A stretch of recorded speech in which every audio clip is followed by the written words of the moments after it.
Welcome back. Today we're going to be going over trash Pokemon sets and Pokemon cards in those sets and how they are currently performing and if there are any potential short to medium term plays on some of these cards raw and graded. I just want to caveat this video by saying that I'm not telling you to invest in these cards necessarily. I'm just saying there could be potential plays here in the future because these sets have been regarded as garbage for so long. We have so much demand for Journey Together, Prismatic Evolutions. Things are skyrocketing way above MSRP before Pokemon has announced any sort of reprint schedule, which again, seems like they're pretty slow to be reprinting, or if they are reprinting / restocking, they're doing it through a lot of ancillary products and not through the booster boxes themselves. I'm sort of trying to just show the extremes of the hobby right now, where you have sets that are brand new coming out the gate selling completely out at MSRP pricing, which we've never seen before, and then you have these other sets where maybe the booster boxes have gone up over time, or the ETBs because they're old. People just completely forgot about them. But it's interesting to just look at the duality of the hobby, where you have this new set in such high demand, the crazy full arts, the crazy SIRs, and then you have these old sets where they kind of actually move in the background and no one notices. And so I just kind of want to point that out.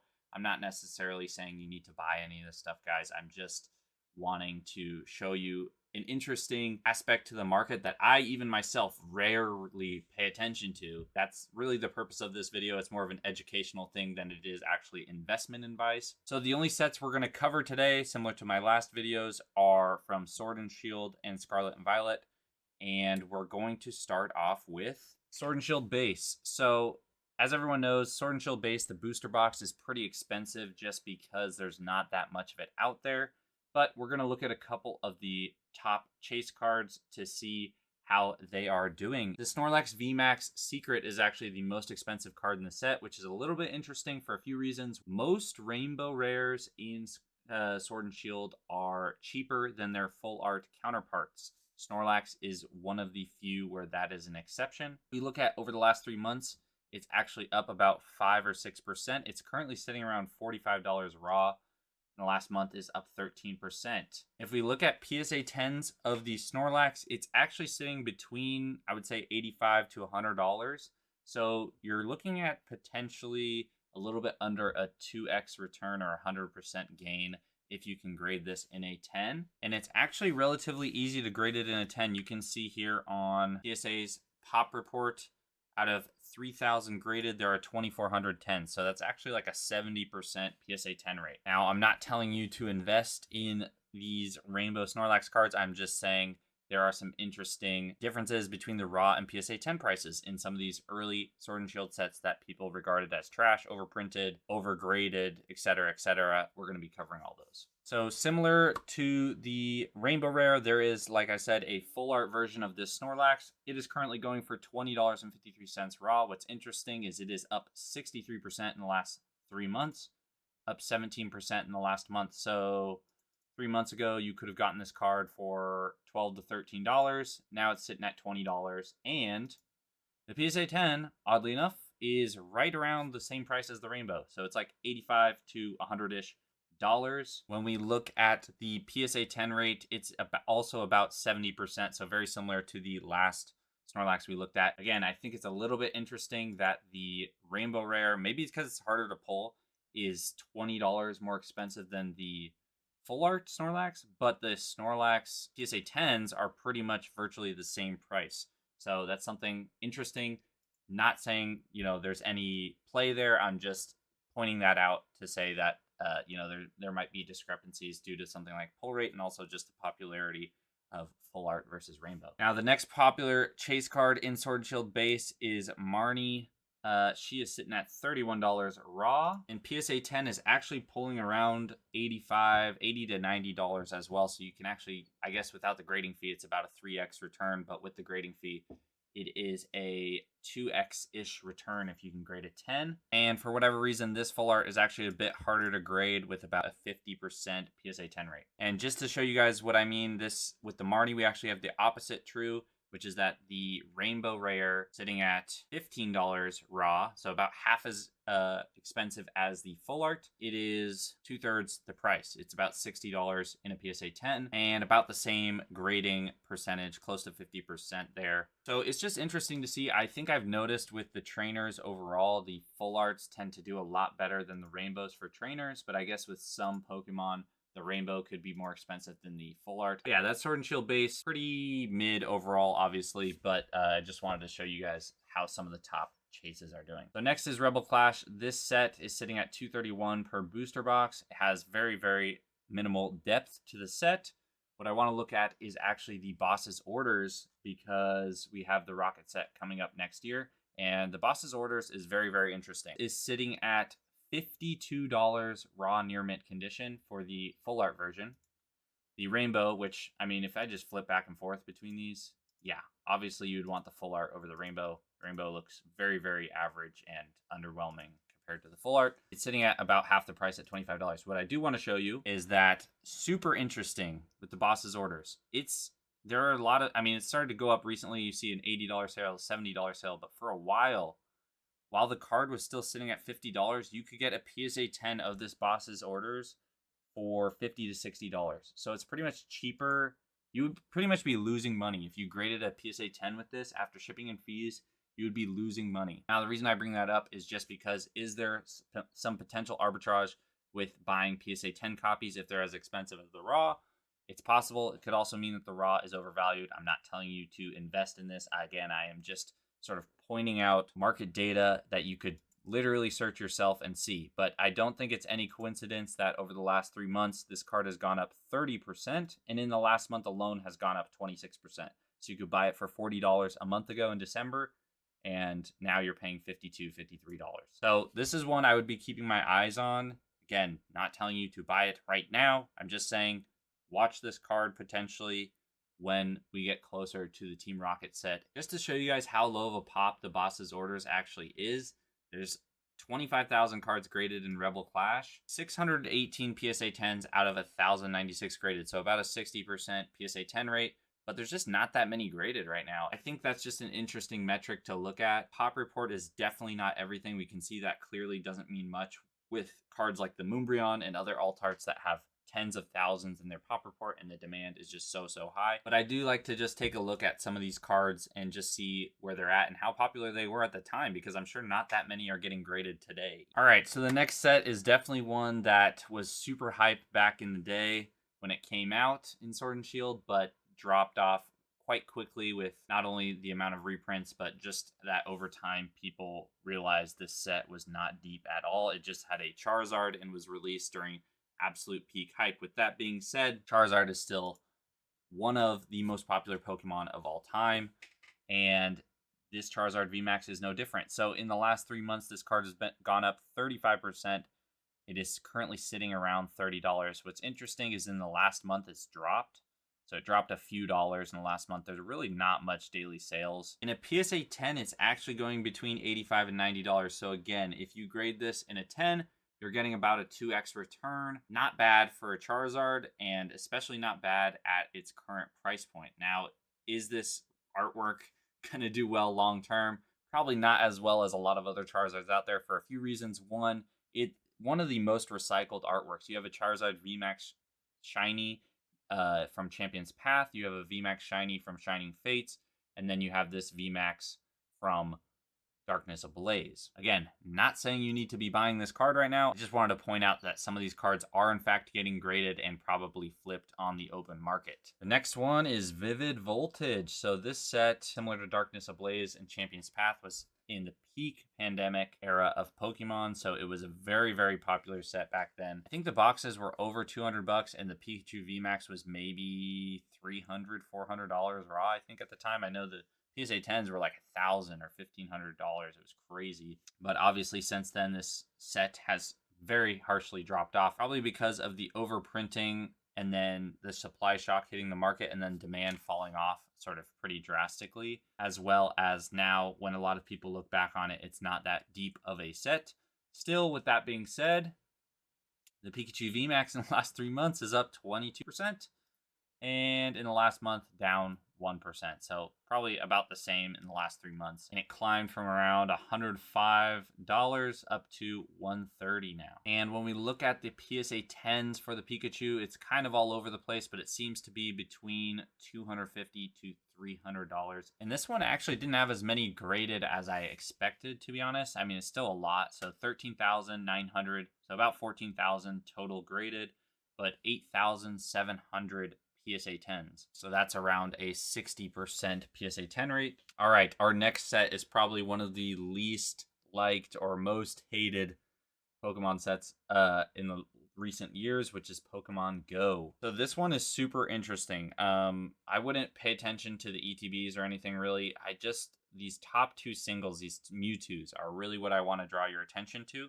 The Mewtwo V-Star is kind of like meh. It's sitting at $32 raw, up 6% in the last 3 months. It's only about an $80, $85 PSA 10. So actually, that's not terrible. That's, again, about a 2x return if you can get a 10 on this. In a PSA 10, it looks like there's 2,300 graded out of 3,800. So, again, around 2/3, I believe. Now, the main reason why I want to bring up this Mewtwo is not to actually say you should buy it or invest in it, but to reveal a bit of a discrepancy I'm seeing between this and the Mewtwo V alt art. So let's move on to this. This is probably the most exciting card we will talk about so far for a few reasons. One, look at the 3-month chart, up 64% in the last 3 months. Even more interesting than that is it's selling for $95 to $100 plus in a PSA 10. So not only is it cheaper raw than the Mewtwo V-Star, but it actually is selling for more in a PSA 10. Now, the Mewtwo V-Star is harder to pull. I don't think the rainbows are as popular, so I do think this Mewtwo V actually is something to keep a close eye on.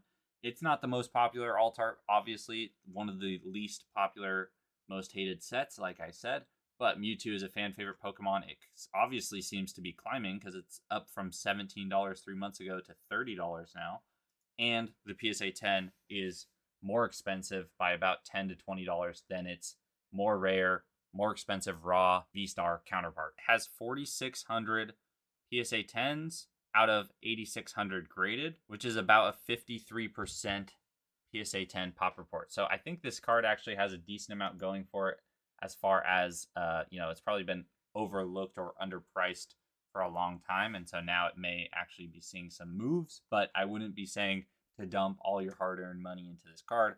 I'm just saying it's a Mewtwo, it's an alt art, watch it. Now we're going to move on to Scarlet Violet. The only 2 sets I'm going to talk about are Obsidian Flames and Shrouded Fable. These 2 have some interesting cards that we're going to go over very briefly. The first one is obviously the Charizard. It is the most expensive card in the set, sitting around $70. But what makes this card so interesting, and a lot of people know this, but some don't, is that in a PSA 10, it sells for $350. Why is that? Well, in this case, it's actually because of the pop report. So if we scroll down to the Charizard, number 223, you'll see it has 20,000 graded.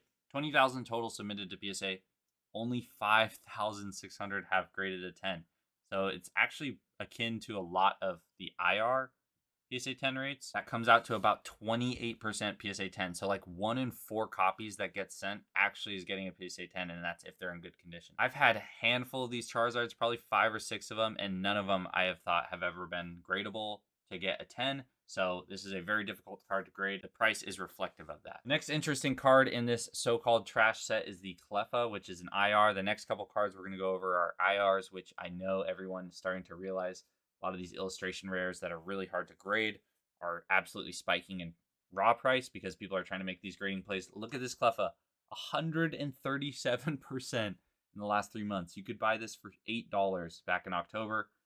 It is now $17, and it's up another 82% in the last month. So it was $10 a month ago. PSA 10, $150. So that's, again, similar to the Charizard because it's not easy to grade. 622 PSA 10s out of 2,000 total graded. Similarly, we have the Gloom from Obsidian Flames, which has moved up 80% in the last 3 months. You could have bought it for $5 back in October. Now it's at $10. Similarly, 51% in the last month. $7 card back in December. And just like the Cleffa, it is sitting between $140 and $150 in a PSA 10. Again, even more difficult to grade. It looks like there's about 500 PSA 10s out of 2,000 graded. So you're looking at roughly a 25% PSA 10 rate. Now the last one I'll show is the Scizor, which has been a fan favorite Pokemon for a long time, but this IR is one of the harder ones to grade as well. Up 161% in the last 3 months. Now, it's an $11 card, so maybe that's not crazy, but it was $4 3 months ago, and it's up 55% in the last month. Let's look at the PSA 10s. Imagine that, selling for around $150, some going for a little bit more, but we'll say $150 to $160. And as we go down the list, it looks like they're just harder and harder to grade. So the Scizor is 362 PSA 10s out of 1,900 total submitted. So that is, according to my phone, 18% PSA 10 rate. So I would not really suggest trying to grade this card, even if you think you have a mint copy.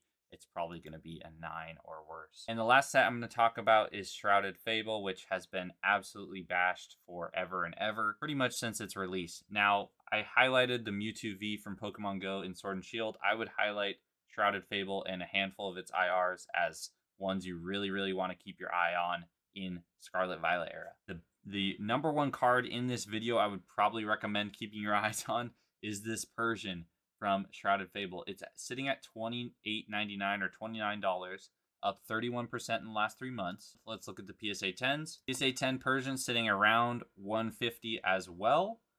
This card has a lot going for it. You know, you're getting more than a 3x return if you can grade it, send it into grade, and get a PSA 10. Also, we have the Team Rocket set coming up in the coming months. So similar to some of those Giovanni cards, you really probably want to pay attention to also this Persian. It is a great looking card. I just don't see how it can't go up when that set comes out. I really don't. I think it's one of those cards that I will definitely have to pick up soon because I currently have 0 exposure to this card. I own 0 raw copies or 0 PSA 10s. So if anything, I'm pumping your guys' bags for those that have it already and not my own. If we look at the Persian on the PSA 10 pop report, we'll see that, first of all, Shrouded Fable has 15,000 cards graded, so not that many yet, and that's maybe just because a lot of product hasn't been opened and sent to grade. But it has 747 PSA 10s out of 1,700 total graded, which according to my phone calculator is 43%. So not as bad as some of the other IRs we were looking at, for a very good return still. Obviously, it's, you know, a little bit more expensive in the raw price, but it's still a very good return to go from, you know, pretty much $45 to grade it up to $150 in a PSA 10, and it seems to be climbing in price. So I do really, really like the Persian. That's probably the card I would highlight the most in this entire video. If you've watched this far, hopefully you can take action. So if you feel the same as me, I would say make the play. Otherwise, you know, watch it and see what happens closer to the Team Rocket set. So the next card we'll look at is the Houndoom IR, which on the chart, it looks like the prices have bugged out because since November, there was no more sales data. But when I look at the view more data option, you can see that on the 10th, we have copies selling for close to the Persian's price, around $28 to $27. The PSA 10 Houndoom is selling between, it's kind of tough because the Japanese version has the same card number, but it looks like for the English it's between $90 and $100. I'm going to say that's even more strength bull case for the Persian because it's about the same price as the Houndoom Raw, and yet it's $50 more expensive. Now, if we look at the Houndoom in the pop report, it has 678 out of 1531, which is a 44% PSA 10 rate. If I'm understanding this right, it is just as hard to grade as the Persian.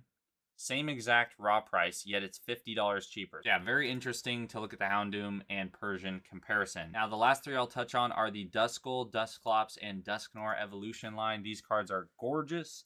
I do think the Duskull is probably the best of the 3. It looks like the prices also speak in that direction. So it's at $28 raw, up 20% in the last 3 months, up 16% in the last month. So it looks like the bulk of the movement is in the last month. The PSA 10s for this card appear to be, looks like around $80 to $90. Few sales that are outliers, I would say, but I would say it's probably close to $80 and $90. So I actually, you know, it's not as high of a return as some of the other IRs we've gone over, but I do really like this card. It looks great.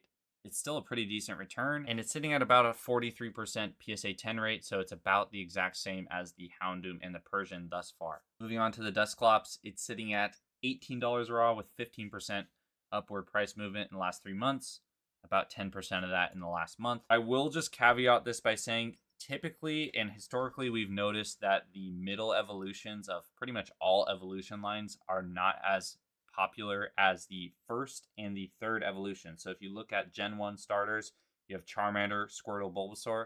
They are much more popular than Wartortle, Charmeleon, and Ivysaur. Similarly, Charizard, Blastoise, and Venusaur are also much more popular than Wartortle, Charmeleon, and Ivysaur. And so I think when you stay on the edges, whether you pick the starter evolutions or the last evolutions, I think you'll typically have better returns in terms of like they are more popular. But that's not to say this isn't a great card and that it isn't going to do decent long term. So yeah, it's sitting at $18 raw. The PSA 10s, oddly enough, are about the same as the Duskull, probably a little bit lower in sort of that $70 to $80 range. And when we look at the PSA 10 rate, it's very similar as well at about a 40% PSA 10 rate. Again, if I'm going to pick one of these three to go in on, it's going to be the Duskull, and then it will be the Dusknoir, and then the Dusclops. But I did want to just mention the Dusclops because, again, all three arts together look awesome, and we just got to go over it. Now, the last one, obviously, then would be the Dusknoir, which actually has seen a 26% price decline. So it went from about $30 raw down to $22 raw. The PSA 10s on it are around $80-ish, I would say, $80, $85. And then it actually has a slightly higher PSA 10 rate, about 48%.